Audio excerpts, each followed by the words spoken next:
any time with you. I think Paul almost doesn't need an introduction, but as you know, he is a professor at Children's Hospital. He is the co-inventor of the rotavirus. I think the best way to introduce Paul in terms of his clarity and willingness to stick his neck out is to read you some of the titles of his books. So these things include the Cutter incident, how America's first polio vaccine led to today's growing virus crisis, one man's quest to defeat the deadliest diseases, autism's false prophets, bad science, risky medicine, and the search for a cure. Do you believe in magic? The sense and nonsense of alternative medicine, bad faith when religious beliefs undermine modern medicine. I think what I have always felt is so impressive about Paul is that he's used his knowledge really to stick his neck out and use science to help people make decisions, which, as we all know today, is not so easy. So Paul, I'm going to turn it over to you. Thank you, Lucy. Make sure. So everybody can see this. Lucy, you can see this okay? Yep, looks good. Okay, so what I want to talk about is on September 1st of this year, the CDC recommended that everyone over 12 years of age receive a booster dose with a bivalent vaccine. So I want to go through whether or not that recommendation makes sense for everybody. And I also want to go through some of the details of the bivalent vaccine. Okay, we're going to start from the beginning. At the end of 2019, there was a virus that entered the human population, a bat coronavirus that made its debut in the human population in Wuhan, China. A couple months later, by January of 2020, that virus had been isolated and sequenced. And that virus, the original strain, the so-called ancestral strain or Wuhan 1 strain, is the virus to which all vaccines are made. The original Wuhan 1 strain, whether it's the Pfizer Moderna mRNA vaccine, the vectored virus vaccines made by Johnson & Johnson and AstraZeneca, and the purified protein vaccine made by Novavax, were all designed to prevent that Wuhan 1 strain. But that's not the strain that left China. The strain that left China was the first variant. It didn't have a Greek letter designation. It was called D614G because at the position 614 of the spike proteins around a little over 1,270 amino acids long, there was a mutation from D, which is aspartic acid, to G, which is glycine, and that stabilized the virus and made it 10 times more contagious. So that's the virus that initially left China, swept through Asia, swept through Europe, swept through the United States, and killed hundreds of thousands of people. That strain was eventually replaced by the Alpha strain because it was more contagious, and was replaced by the Delta strain because it was more contagious, and it was replaced later by the Omicron strain and the Omicron subvariants because not only were they more contagious, but they were more immune evasive, and we'll get to that later. Okay, so to what extent were these variant viruses susceptible to vaccine-induced immunity? Did it work? Did that Wuhan 1 vaccine work to prevent disease caused by these variants? Which brings us to the question, what is the goal of COVID-19 vaccines? I would argue the only reasonable goal of this vaccine is to prevent severe illness. It's the only attainable goal. It's the only achievable goal. And by severe illness, I mean the kind of illness that causes you to be hospitalized or go to the intensive care unit or die. So in mid-December 2020, Pfizer's mRNA vaccine and Moderna's mRNA vaccines were approved for use in the United States. So please try and mute yourself. If you're not speaking, that would help because I can always hear those things in the background. Thank you. Okay, so where were we 6 months later? Where were we in mid-2021? Were those two vaccines that were released in December of 2020 still offering protection against severe illness against what was then D614G and the Alpha variants? So this was a study out of Minnesota trying to answer that question. And the answer was that whether it was the Pfizer vaccine or the Moderna vaccine, protection against severe disease was still holding up in this study. There were a number of other studies trying to answer the same question. So by June, July, 6 months, 7 months into that vaccine, you still had excellent protection against severe disease, which is defined here as preventing hospitalization. Now, protection against severe disease is mediated in large part by memory cells, memory B cells, and to an even greater extent, arguably memory T cells, which fortunately are historically long-lived. So think of it this way. When you're infected with this virus, the virus reproduces itself in the upper respiratory tract and causes then mild symptoms. Over time, the virus may travel down to the lungs, reproduce itself in the lower respiratory tract, causing pneumonia, including severe pneumonia. That takes time. So if you're trying to protect against severe disease, you have time for those memory B cells and those memory T cells, which usually are long-lived, to become activated, to differentiate. And then in the case of memory B cells, make antibodies. In the case of memory cytotoxic T cells, kill virus-infected cells. So that's why it is that for the most part, memory cells work very well to prevent severe illness, because although memory cells are quiescent, and although it takes a while for memory cells to become activated and differentiate, there is plenty of time to prevent severe illness. So think of memory cells as the sort of fire extinguisher in the kitchen. The goal of the fire extinguisher is to put out the fire once it starts. The goal of the fire extinguisher is to prevent the house from burning down, but it's not going to prevent that original fire, or said another way, it's not going to prevent that original mild infection. It will prevent severe illness, but not mild illness.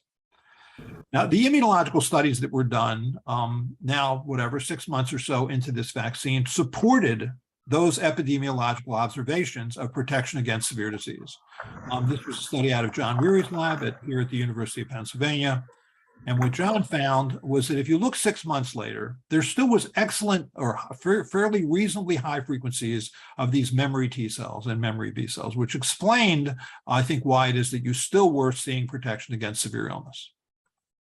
Now, the other goal, and this is not a reasonable goal, and unfortunately, I think there's been some mission creep, I think, from the Public Health Service in terms of what we're trying to do, is to prevent all symptomatic illness. That's a very hard thing to do for a mucosal infection, which has a short incubation period, and we'll get to that. So protection against mild or asymptomatic infection is mediated by high titers of circulating virus neutralizing antibodies. A study by Miles Davenport and coworkers, David Curry, that was published in Nature Medicine, that shows clearly if you have high titers of neutralizing antibodies, you have an excellent level of protection against all symptomatic illness. Unfortunately, virus neutralizing antibodies are short-lived. Therefore, protection against all symptomatic illness will be relatively short-lived. Actually, we knew that back in December of 2020 when these vaccines were first released, and I wished we'd said it then. But in any case, this is just a study published in Science by Pegu and coworkers looking at whether or not antibodies fade. And as you can see here, over time, neutralizing antibodies fade. So now we're sort of 6 months into it. Does this vaccine, in addition to protecting against severe illness, protect against mild illness? Because that wouldn't have been the prediction, given that neutralizing antibodies stayed, and that's exactly what happened. If you look at the left-hand portion of this slide, you can see where you had still in sort of 80, 90% range for protection against severe illness, you had a dramatic drop in protection against mild illness, as would have been anticipated. I think what happened was the phase 3 trials that were done, that were presented to our committee. I'm actually on the FDA's Vaccine Advisory Committee. The trials that were presented to us in December of 2020, I think created an unrealistic expectation for protection against all symptomatic illness. Because if you look at the data that were presented by Pfizer with their vaccine, they had roughly 95% protection against all symptomatic illness, including mild illness. The same was also true for Moderna's vaccine, which had roughly 95% protection against all symptomatic illness. Why was that? And the answer is those studies were done over a period of only a few months. So virtually all the participants in those studies had just gotten their second dose. So therefore, they had high levels of neutralizing antibodies, and that's why those data were so amazing. So the relatively short-lived protection against mild illness induced by vaccines against mucosal viruses with short incubation periods could, I think, have been made clearer to the American public. If you could go back in time, and I wish I could go back in time, which somebody told me once, you can do if you mix Dayquil with NyQuil, but I'm not sure I believe that. But if you could go back in time, I wish we could have sort of anticipated that this had to happen. The protection against mild illness would had to have faded. But I think we did the opposite. I think what we did was we confused the public by using this word, which is in this title. So with this was a study that was published in Morbidity and Mortality Weekly Report by the CDC.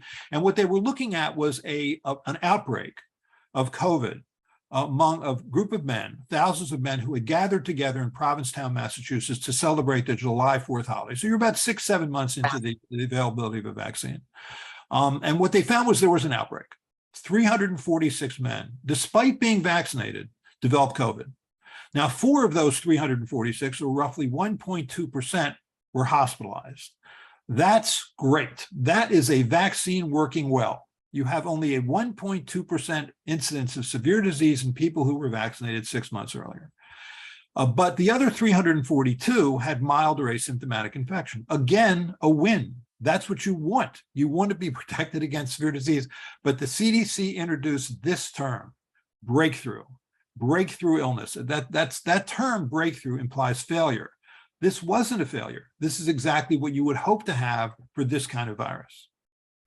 And this just shows that sort of details of that outbreak. I mean, actually, it's interesting. If you followed the news cycle at the time, you had Brett Kavanaugh, around this time, around July 4th holiday, developed an asymptomatic infection, which was labeled by the news media as a breakthrough infection. If you watch the way the media carried that story, you would have thought he was in the ICU. Actually, Lindsey Graham actually got this right.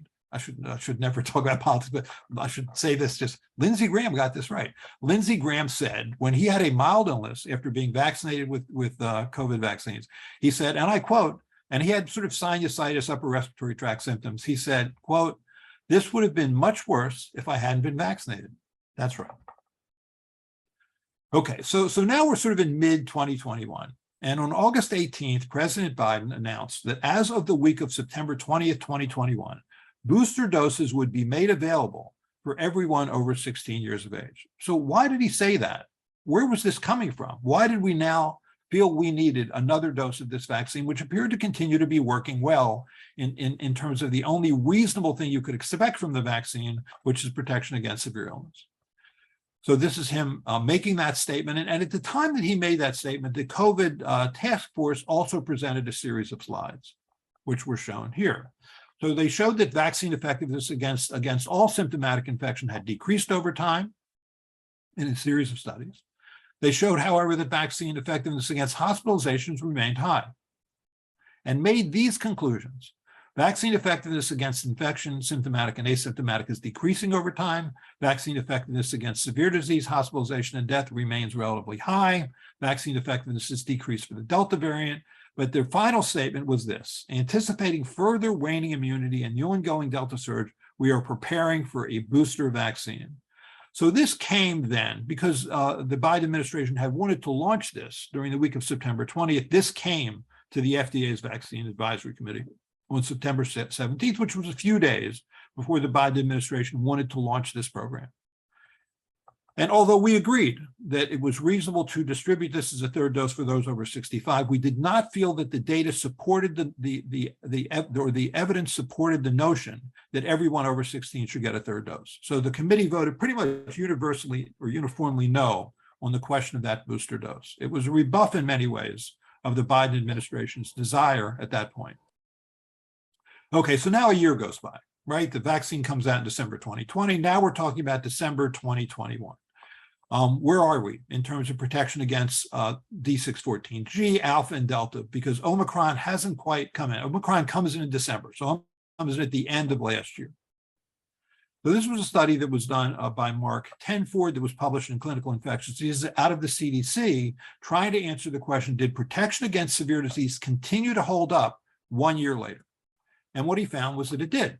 This was a study of protection against hospitalization in 10,000 immunocompetent adults between March and December 2021 who had received 2 doses of mRNA vaccine versus those who weren't vaccinated.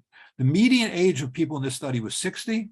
81% had more than one medical condition that put them at high risk of serious SARS-CoV-2, and the Delta variant was predominant.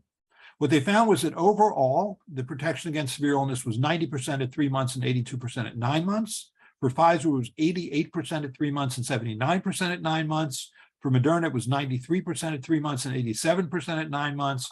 For those 18 to 64, it was 91% at 3 months and 87% at 9 months. And for those over 67, 87% at 3 months and 78% at 9 months. So still, you have protection against severe disease that's holding up after 2 doses. And the immunological studies that were done supported that epidemiological observation. This is a study done by Shane Crotty out of the University of California, San Diego. And what he found was that if you sort of look at the red things there, that even 12 months later, that you're still seeing fairly high frequencies of memory CD4 positive cells, which is a sort of helper cell phenotype, and memory CD8 positive cells, which is a cytotoxic T cell phenotype. Okay, so then the game changes. In December of 2021, Omicron hits. And this just shows how, when the purple here, you can see that as a sort of in mid-December, starting in mid-December, there's a dramatic increase, and Omicron essentially takes over from Delta. Omicron was, I think, not a virus people would have predicted. It was a drifted virus. In that it had at least 30 mutations in the spike gene, 15 in the receptor binding domain alone. So this was an immune, for that reason, this virus then was evading neutralization by virus-specific neutralizing antibodies and some monoclonal treatments.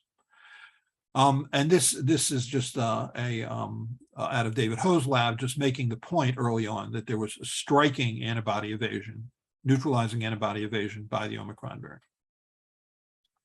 So mRNA vaccines are less effective at preventing mild disease caused by the Omicron variants because of mutations in that receptor binding domain of the spike protein, and that avoid recognition by neutralizing antibodies. And you can see this sort of in this study that was by Zhu's lab, and you can see that where you look at neutralizing antibodies, we have excellent neutralization that, against D614G and alpha and beta, as a variety of other the sort of Greek letter designations. But when it comes to Omicron BA1 on the right-hand slide, or Omicron BA2, there's a dramatic drop in your ability of your neutralizing antibodies to neutralize that virus.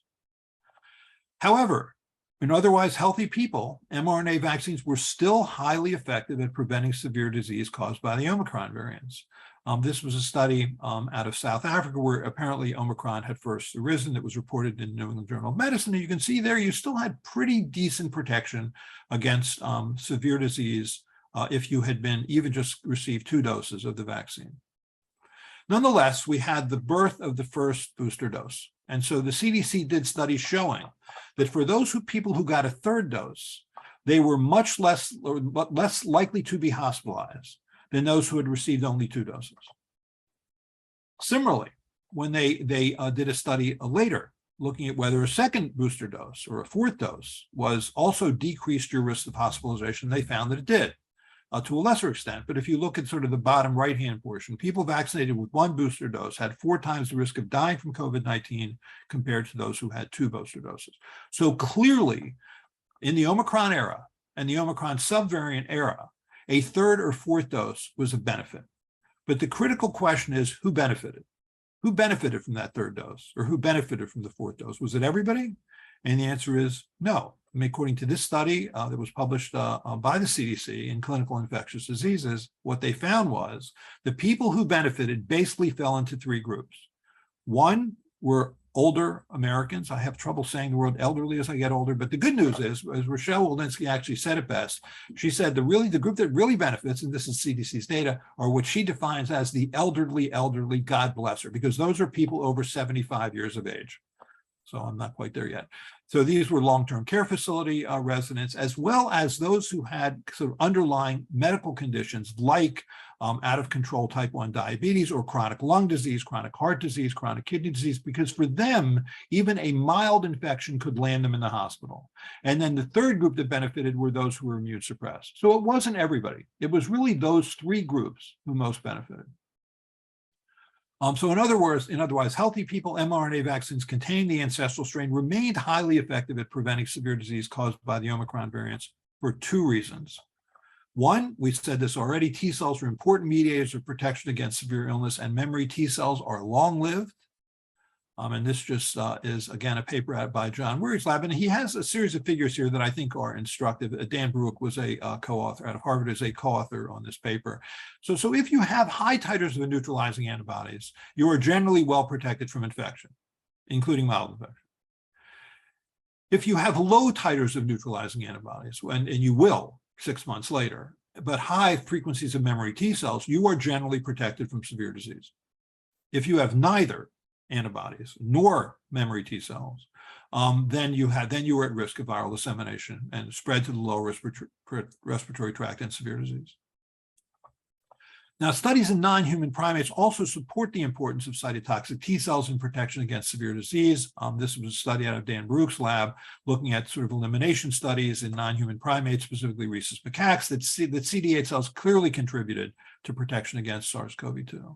The second reason is that, and this is the good news, is that the epitopes recognized by helper T cells and cytotoxic T cells are generally highly conserved across the variants. As you go from Wuhan 1 all the way to BA4, BA5, this was a study that was published in Cellular Molecular Biology, that you still have about 80% conservation of those epitopes, whether it's the CD8 positive epitopes or the CD4 positive epitopes. So although this virus has clearly mutated as we've gone from Wuhan 1 to BA4, BA5, such that it has really evaded recognition by neutralizing antibodies, and so therefore you are at risk of mild disease, even mild disease again and again.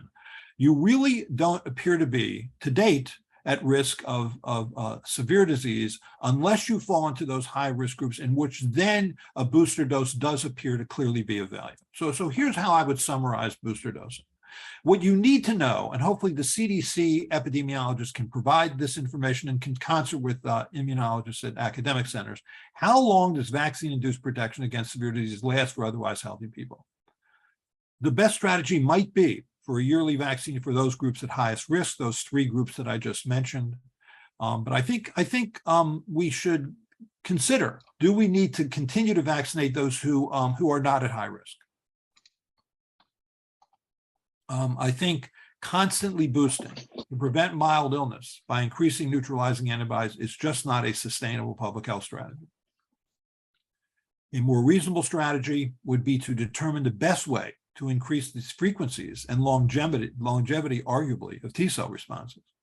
And there was this one paper looking at the nucleoprotein, which is the nucleic acid, which is protein which is expressed generously on the surface of infected cells, looking at if you had a dual vaccine where you had the spike protein and the nucleic acid protein, and at least in these experimental animal studies, that combination performed very well.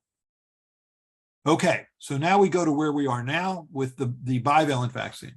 Or said another way, do we need a variant-specific vaccine?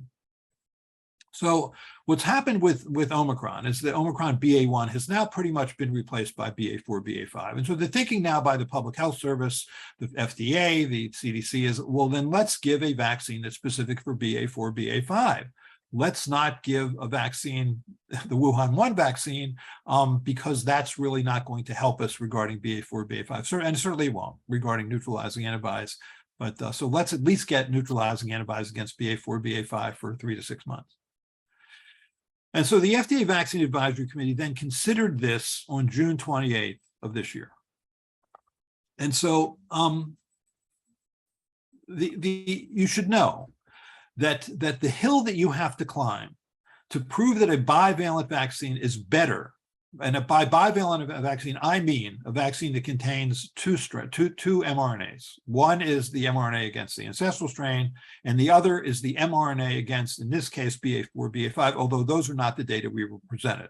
I'll talk about that in a second. But realize that as you go from a second to a third dose, you do increase antibodies against BA4, BA5. This was a study done by Linda Safe, who's actually an old rotavirus researcher at Ohio State University that was published at the end of June. And what she found is that looking at healthcare workers who received 2 doses of vaccine and then got a third dose, you can see with that third dose, there is an increase in antibodies against BA1 as well as the Omicron subvariants. So you have to make sure that if you're going to make a bivalent vaccine that contains BA4, BA5, that you do better than what is found with the monovalent vaccine, because there is a boost with BA4, BA5 with the monovalent vaccine as a third dose. Okay, therefore, the studies of bivalent vaccines had to include boosting with the ancestral strain as control.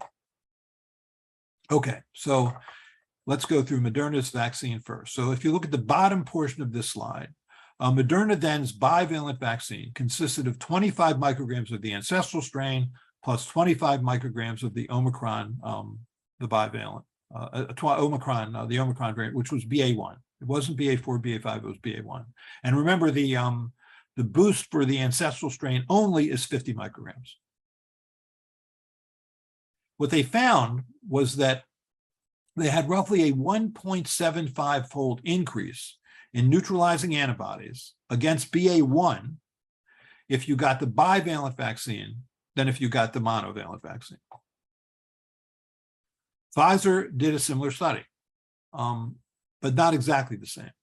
What they did for their bivalent vaccine was they gave either 30 of the ancestral strain and 30 of the BA1, which is really, that's their dose. Their dose really is 30 micrograms for adults. Or they did 60 and 60. Or they gave just as a monovalent preparation, BA1 at either 30 or 60 micrograms. That's what they did. If you look at sort of the bottom portion of this slide, when they used the bivalent vaccine at 30 micrograms, they had a 1.56-fold increase in neutralizing antibodies against BA1 as compared to just getting the monovalent vaccine. Now I'm going to get to their use of monovalent for BA1 in a minute.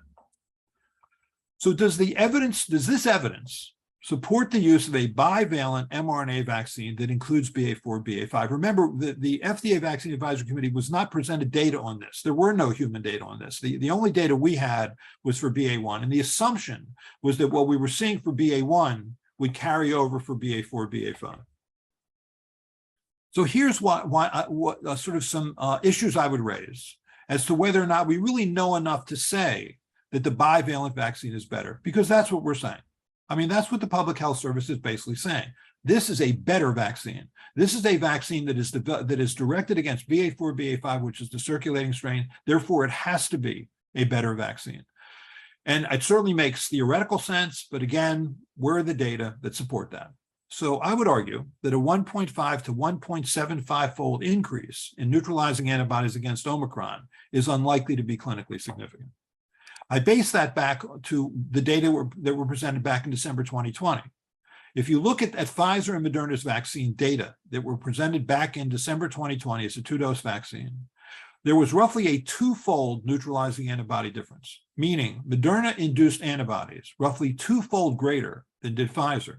That did not play out to be a clinically significant difference in protection against severe disease. So I think, therefore, a less than 2-fold increase also will be unlikely to be clinically significantly different any more than it was different back in December of 2020. Arguably, Moderna and Pfizer are administering a child's booster dose to adults, because the thinking here was, if you take Moderna, for example, Moderna assumes that their booster dose for adults is 50 micrograms of the ancestral strain. They're assuming that if they use 25 micrograms of ancestral plus 25 micrograms of, say, BA4, BA5, that equals 50. And certainly from an arithmetic standpoint, that's true. The question is that true from a biological standpoint? In other words, I would argue you're giving 2 separate vaccines, each at a dosing level that would be considered more consistent with a child's booster dose. With Pfizer, well, I think I get to Pfizer in a second. Okay, so Pfizer presented no data for should go back a second, sorry. So Pfizer's vaccine, if you look, they're planning to launch, even though they presented data on 30 plus 30 or 60 plus 60, they are actually planning to launch at 15 plus 15. which again is closer to a child's booster dose, and also for which no data were presented, even for BA1, which is what I say there. The other thing that was interesting to me, and I think really shed light on what the problem is, or at least in part what the problem is look at what happened when Pfizer gave either 30 micrograms of BA1 or 60 micrograms alone, where they didn't give it in combination with the ancestral strain. What they found was that you actually had higher neutralizing antibody titers with 30 or 60 micrograms, giving it as a separate vaccine. And I think the reason for that is that the two mRNA vaccines given at the same time compete in the germinal center. You're asking that new vaccine, the BA1 or BA4, BA5, to compete in a germinal center that is already primed for the ancestral strain, where you're already going to be stimulating memory B cells and T cells against that ancestral strain, and therefore making it more difficult then for that other vaccine. I mean, you could argue that maybe what makes the most sense was to give 2 doses of the BA4, BA5 vaccine only to people who've never been vaccinated or naturally infected, as a way to give them sort of the highest titers of neutralizing antibodies against those variants. Also, animal data have failed to show an advantage of the BA1 containing vaccine over the ancestral strain in protection against challenge. This was a study out of Bob Cedars' lab at the NIH, and what he did was he looked at non-human primates, rhesus macaques, that were given either 2 doses of the mRNA vaccine, the ancestral strain, and then that 3rd dose was either Omicron alone or the ancestral strain, and found no difference. What he found, as you can see here, that equivalent control of virus replication and lower airways was observed following Omicron challenge 1 month after boost. These data show that mRNA 1273, which is the Moderna vaccine, and the Omicron elicit comparable immunity and protection shortly after the boost. You're fighting in part against imprinting. You're fighting in part against original antigenic sin. You've sort of locked in to this original Wuhan 1 strain. The good news is, at least to date, because there are conserved regions for T cell recognition, you still appear to be protected against severe disease. And what hasn't happened yet is that, and it may never happen, but it at least hasn't happened yet, is a strain has arisen, a SARS-CoV-2 variant has arisen that is also resistant to protection against severe disease. That hasn't happened yet. When that happens, obviously, we're going to need to go back to the beginning. So I would argue that early clinical data have failed to show an advantage of the bivalent vaccine versus the monovalent vaccine in protection against challenge. I think there's an excellent summary by, one other thing, which is not trivial, is this paper. So this paper was published, I think it's published this week. It was online a few days ago, but I think now for those of you who get the print edition of this journal, you will now get this, which shows, I think, probably the most worrisome aspect of this bivalent vaccine, which was this. So this is basically Moderna's paper. And what they found was that, as I said earlier, participants received either the ancestral strain, which was only 50 micrograms, or the bivalent containing 25 and 25 with BA1. For participants with no previous SARS-CoV-2 infection, 339 received the bivalent vaccine and 266 received the monovalent vaccine. There were SARS-CoV-2 infections that occurred roughly in 16 people. 11 occurred in the bivalent vaccine group and 5 in the monovalent vaccine group. There were 6 cases of what by CDC definition would have been clinically significant illness. 5 occurred in the bivalent group and 1 in the monovalent group. You were better off receiving the monovalent vaccine. So it's too bad these data came out just this past week because they weren't presented to either the VRBPAC committee, the FDA VRBPAC committee, or the ACIP. It would have been nice to have seen these data, not because they necessarily would have changed the vote, but because you could argue the numbers are small, challenge strains weren't defined, these probably aren't statistically significant differences, but nothing really seems to weigh heavily in favor of the bivalent vaccine. I think, in summary, I don't think the bivalent vaccine is likely to be significantly worse, although hopefully we'll be able to generate those kind of studies. I don't imagine it would be any less safe, but again, we have systems in place to figure that out. I guess I just, I think if anything, we should at least be circumspect about how hard we beat the drum for this bivalent vaccine as being clearly, definitively, and significantly better than the monovalent vaccine. I think what's going to make this hard to study, at least in our country, is that the FDA removed its emergency use authorization for the monovalent vaccine as a booster. So the only booster dose you can get is the bivalent vaccine. So that's going to make it harder to do the study, at least here. There are countries where still both vaccines are available, so you would be able to do it there.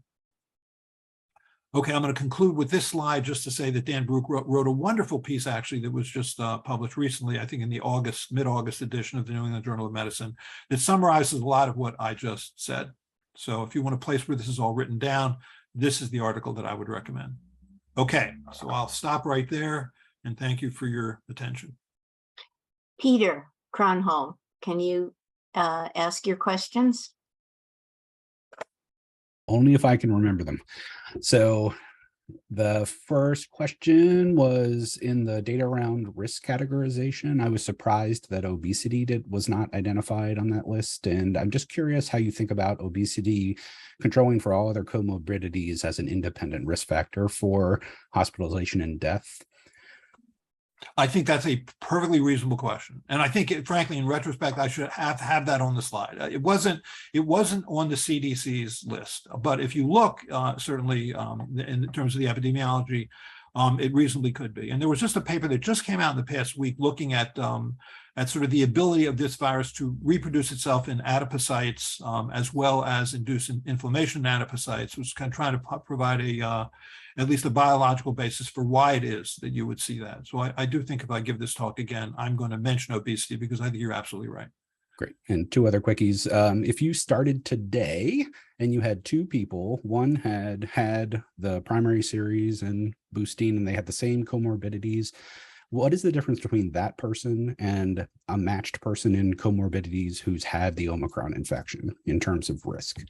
Are they equivalent? Is one better off than the other?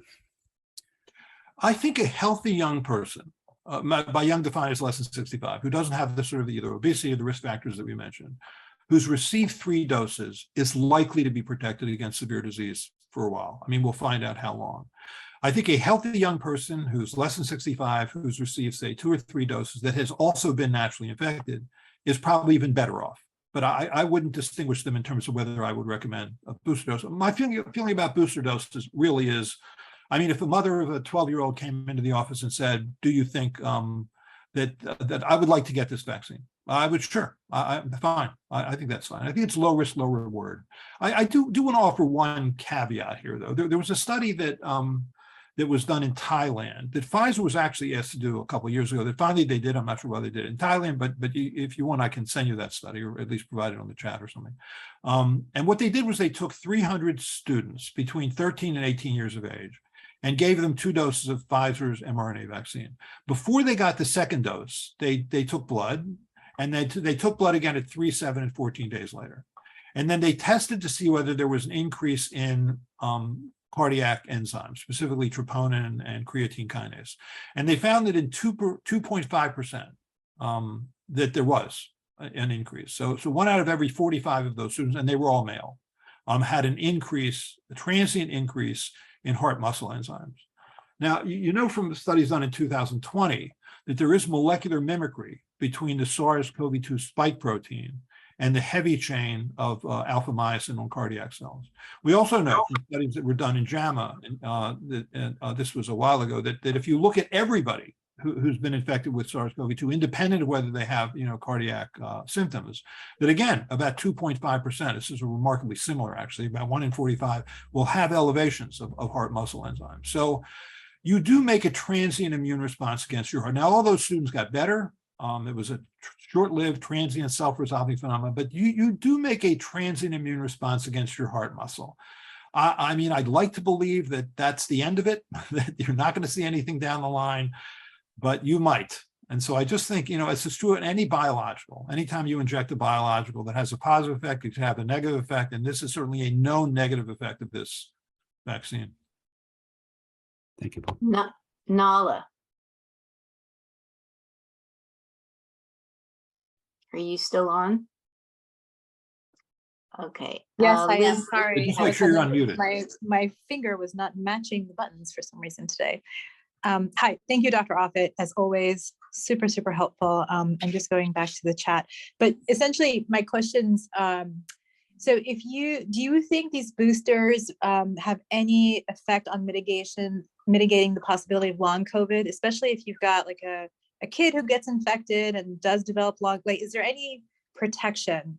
Because now these kids that are under 5 are getting 2 doses, are not eligible for boosters, but if they do become eligible for boosters, is that helpful? Okay, so there aren't a lot of data on that. Well, first of all, to take it back, it's really we need to clearly define long COVID because there are different definitions. Yes. Number one, and those definitions differ from country to country, you can see. But there was a study actually that just came out in Italy. I don't know if you saw it. It was published in JAMA. And what they did was they looked at, and so for those who don't know, there was what they did was they looked at the incidence of long COVID based on vaccination status. And they found that for those who had received no vaccines, who had COVID, the incidence of long COVID was like 42%. If you had 1 dose of vaccine, that 42% incidence of long COVID dropped to 30%. If you had 2 doses of vaccine, that 30% incidence dropped to 17%. And if you had 3 doses of vaccine, that 17% incidence dropped to 16%, which obviously is not a significant difference. So which is to say, at least in that study in Italy, 2 doses provided the maximum protection you were going to get in terms of protection against long COVID, which I think does make sense in terms of some of the things I've already presented. So I'm not sure when, for example, and the Public Health Service has done this to some extent, when they push for another dose, another booster dose, if anything, at least the data in Italy don't support that additional dose for protection against long COVID. But I do hope that over the next year, 2 years, 3 years, we'll be able to sort of figure out what is going on either virologically with long COVID, meaning is there evidence for continued virus replication? Because there's been some studies suggesting that. What is the evidence for this sort of, the microclotting?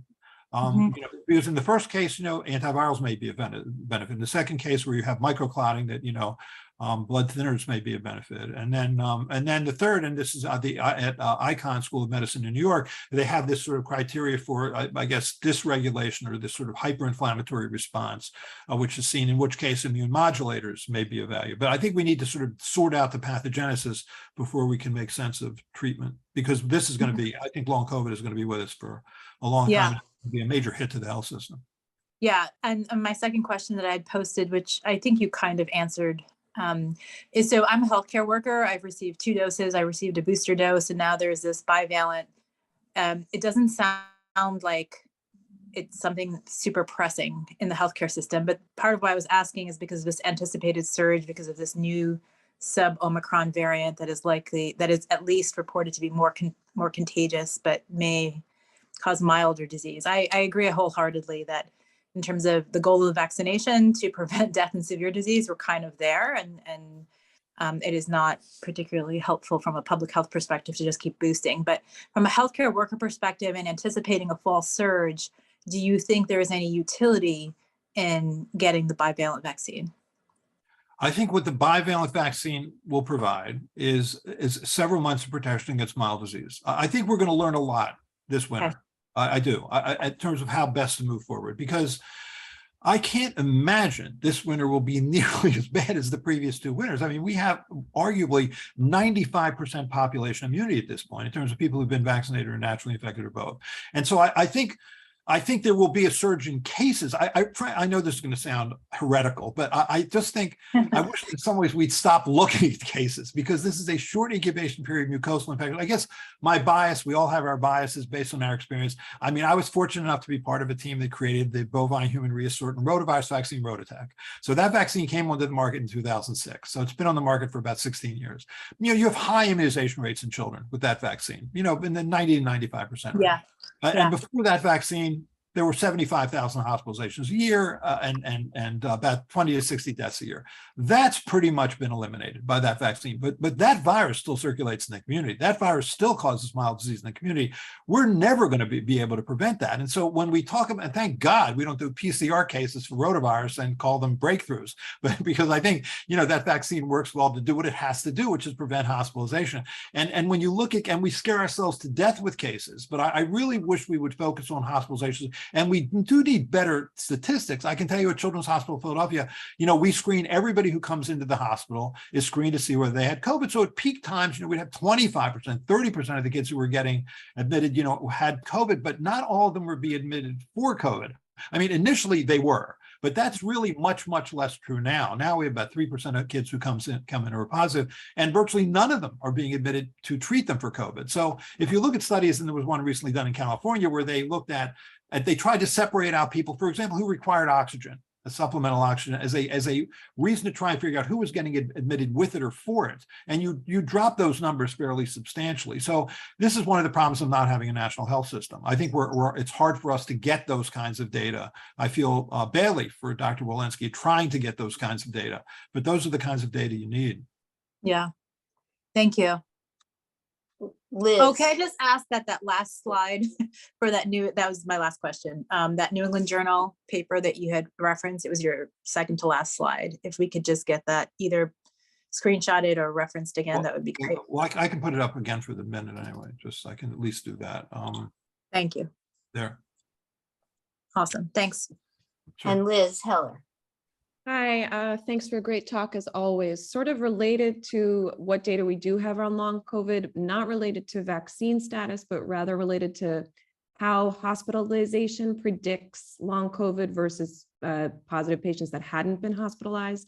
Can we use that as guidance for the likelihood of developing long COVID? Yeah, yes, I think that's possible. There is, I'm trying to figure a nice way of saying this that won't increase my hate mail. I do think there is also a psychological component to long COVID. And I think that needs to also be sort of separated out here. And we will. I do think we will be able to do that. But it's such a fuzzy diagnosis right now. That's what makes it so hard to get your arms around. It's real. I mean, some people are really suffering with this, and I think for different reasons. And we need to figure out what those reasons are, because then and only then will we be able to really treat it, including the psychological part of it. I think there is a psychological part of it. Rebecca. Yeah. Oh, I'm sorry. Were you done, Paul? No, yeah, I'm done. Thank you. Rebecca. Hi, thanks so much for the great talk. I really appreciate it. My question was, as we see these emerging subvariants that are kind of being touted as immune escape variants, like BQ1 and its sublineages, do we still see conservation of the epitopes recognized by T cells in those variants? So far. And we'll say it is a surprising virus. I mean, when this virus came in, like say D614G, you were talking about R naughts, your contagiousness index is sort of in the 1 to 2 to 3 range. And the incubation periods were 6 days, 7 days. With Omicron, it's as short as 3.2 days. And the contagiousness index continues to rise because it is more contagious. In large part because it's more immune evasive. And so even though you have a high level of population immunity, that immunity is not working nearly as well to protect you against, all symptomatic infection. But the good news is it is still protecting you against serious illness. When that changes, then this game changes. And then we go back to the beginning in terms of creating a variant specific vaccine. I do worry about the constant boosting. It does work against you. I think apart from the fact that it's certainly for younger men and boys, I think you do develop an immune response against your heart, which can be symptomatic. I worry about the imprinting. We saw this with HPV vaccine. I don't know if you remember this, but when HPV vaccine first launched, it was HPV4, right? There were four strains, 6, 11, 16, 18. And then HPV9 launched, right? Which had the 5 additional strains. If you look at people who got only HPV9, they had an excellent immune response to all 9 serotypes, whether they got 2 or 3 doses, depending on age. But if you look at those who first got HPV4, they made a much better response to those 4 serotypes that were in HPV9 than the other 5 serotypes. Now, the other 5 serotypes still induced an immune response, which was likely to be protective, but that's imprinting. I mean, that's original antigenic sin, which was first, introduced in the 1950s by Thomas Francis associated with influenza. But that's the downside, I think, or one downside of continuing to sort of lock in to the Wuhan strain.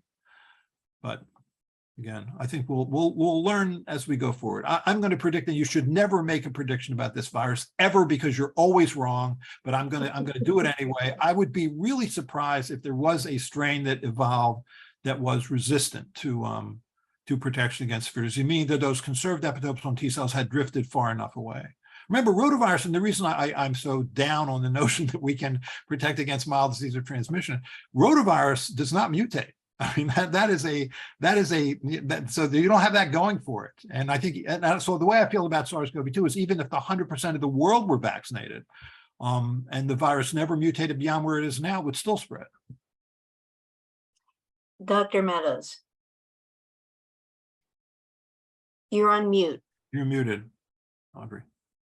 So, Paul, hi, Paul. Hi. I'm not able to get that booster, either RNA booster, but I did get the J&J booster. So I'm wondering what the data are reflecting the antibody status and the T cell Right. in J&J booster. J&J's appear to do sort of longer-lived antibody responses, interestingly. But in terms of conserved epitopes, you're still good. So I think that you can take heart in that. So I'm not going to get another RNA booster. Okay. I had a terrible reaction. Okay. Yeah, so it's always risk benefit. I do think you're likely to be protected against severe disease. But again, we need to, I really hope both the CDC and immunologists answer the kinds of questions. I mean, just personally, I had 3 doses of the vaccine. I had a mild infection in May. For how long am I protected against severe disease? I want to know that over time. And I actually had the infection in February 2020 before anybody else did. So you were ahead of the game. So yeah, I think, so you have hybrid immunity at this point, which I was sick as hell. Right. But you lived. So therefore you have hybrid immunity. I guess there's sort of a survivorship bias by actually being on this call. That's sort of by definition, we all lived. Dave Nicklin. Thanks. I really enjoyed your talk. The questions I have, the first question is, since you kind of acknowledge that this infection is going to be widespread, mild, throughout the population continuously, how important do you think it is for people when they get a runny nose and sore throat to test themselves, identify themselves as being infected, and then isolate themselves for 5 days? Right. So there are a number of viruses which can also cause upper respiratory tract symptoms, including flu and RSV and paraflu, et cetera. Those are also contagious illnesses. Those are also illnesses when if someone is exposed who falls into the high-risk groups that I just told you about, it can cause severe illness. So you could argue, maybe we should just rethink this. Maybe that for any time we get an illness like that, if we can stay home, if we're could stay home because of our work, that we stay home during the time that we're symptomatic, and then maybe for a couple of days when we go back into the world, that we wear a mask or at least think about that. But we've sort of, this virus is getting, it appears, and it's hard to know because there's a high level of population immunity now. It does appear that as it becomes more contagious, and the incubation periods get shorter, that it appears to be somewhat less virulent. That I think probably the best data are on Omicron and MIS-C. It really does look like MIS-C is much less common with Omicron and the Omicron subvariant. So I think it may be getting less virulent. I mean, it's always to the advantage of the virus to be less virulent. I mean, the goal of the virus is to live, and if it kills you, it's not going to be able to be transmitted from one person to the next. So rhinoviruses, in a sense, being the perfect virus from the virus's standpoint. So you really didn't say yes or no. In terms, yeah, did you notice that? Yeah. So what I would say is that I think we have this COVID exceptionalism now, where it's COVID is sort of uber alles above all these other respiratory infections, as if the other respiratory infections don't matter. I mean, if you have an RSV, if you're in the symptomatic RSV infection, you go out into the world, you're exposing others who are also at high risk with the kinds of things I talked about. So why do that just for COVID? at this point. I mean, Yep. I do agree that COVID is different and COVID is worse. I mean, I guess MIS-C is what taught me that, this multi-system inflammatory disease of children. I've never seen that before, where a child gets a frankly trivial infection, comes back a month later and has high fever, lung disease, heart disease, kidney disease, liver disease. This is a virus that causes you to make an immune response against yourself. It does. It's autoimmunity, whether it's endothelial cells or others. That is not true of these other viral infections, but these other viral infections can also kill you. And so should we treat them differently by not testing, by not masking? You know what I'm saying? It's just how logical is this? So I guess I'm just raising those. So that's what you do when you ask the question. You don't clearly know the answer to, you ask other questions. But that I'm just saying the other viruses also can kill you.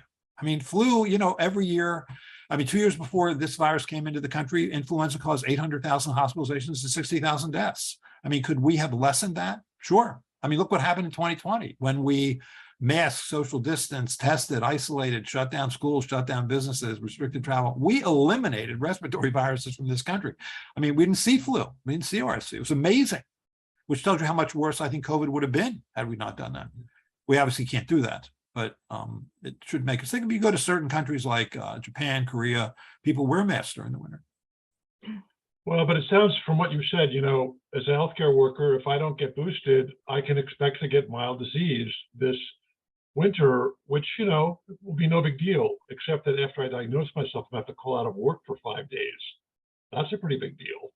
So maybe I should get immunized to protect myself against that if that's happening to me. Yeah, no, so that'll offer you a few months of protection. Yes. And then The other two questions I have for you. One is about Paxlovid. Do you have a feeling about who should be offered Paxlovid? Pfizer would be happy if we gave it to everyone who was diagnosed. What's your feeling about that? Yeah. So there was a paper that just came out in the New England Journal of Medicine that finally answered the question you wanted to have it answered, which is how well does Paxlovid work in a largely vaccinated population? Because the original studies that were done were in unvaccinated people. And what you saw was that clearly it's a benefit to those who were over 65 in this study, but there was no benefit for those who were 40 to 65, no benefit to the less than 65-year-old in that study. Wow. Okay. Amy. The last question I have has to do with the mortalities that continue to happen. The mortalities in the United States are stubbornly stuck around 400 to 500. And I was wondering if you had any comment about why those are not diminishing nationally. Again, I really would like to make sure that those people who are dying from COVID and not with it. I don't think our health system has been able to provide clear data on this. And that would really help me to understand this better, because it's surprising. I mean, I think what you saw, for example, in South Africa, which is where Omicron came from, if you looked at Delta or Alpha, you'd see a dramatic increase in cases and then a dramatic increase in hospitalizations and deaths. And the same thing, so for Alpha, Delta. But with Omicron, that's not what you saw. You saw sort of the incidence in hospitalizations and deaths wasn't concomitant with the cases. And so I just think as what you would expect, because at this point you have such a highly immune population that you would expect that you would be protected against serious disease because you've been vaccinated or you've been naturally infected or both. So I would expect it to come down. I'm surprised it doesn't come down. And so I just wonder about the data. We need to make sure we have really good data there. Okay, thank you very much. Amy, has your question been answered? Amy Kogan? Yeah, thanks for the talk. I think it probably has been answered, but I was just wondering, because you gave a lot of data about how the bivalent vaccine is not better than getting the original vaccine, but is it better than getting no booster? And it sounds like you think for the short term it is. Yes, I do. I do think it is. I wrote an op-ed piece, which was actually published in the Wall Street Journal, but about this, my questions about the bivalent vaccine, and would bum me out a little bit. And I think it likely is a value. I wish we had a little more data in humans that to show that. And I think we will, frankly, by mid-October. I think we'll have much more human data on this BA4, BA5 bivalent boost. But I just brought up the same sort of things that to a lesser detail in that Wall Street Journal article, and got a pretty significant pushback from the public health community. Like, how dare you call this into question? And I think, that science, when it works well, is constantly questioning and probing data, right? I mean, if you're making a public health recommendation based on the science, where's the science? That's fair to do. I mean, as we're all trained as, many of us are trained as scientists, and that's the way science works. You should be able to question it, probe it, right? Because that's how it gets better. And I just was surprised actually that, either that if you question it, then you're on the other side. You're suddenly an anti-vaccine activist, which now means the few remaining people who liked me, don't like me anymore. So that was a problem. I still like you, Paul. All right, that's Young Ping, and I think that will be the last one. Oh, thank you for taking my as the last question. I was just wondering, why did the companies bother with the bivalent? If the predominant strain is already clearly Omicron, why don't they just do monovalent? And question follow-up is, why does it take so long? I mean, it took almost as long to do this new vaccine than the original ancestral. Isn't this technology supposed to be super fast?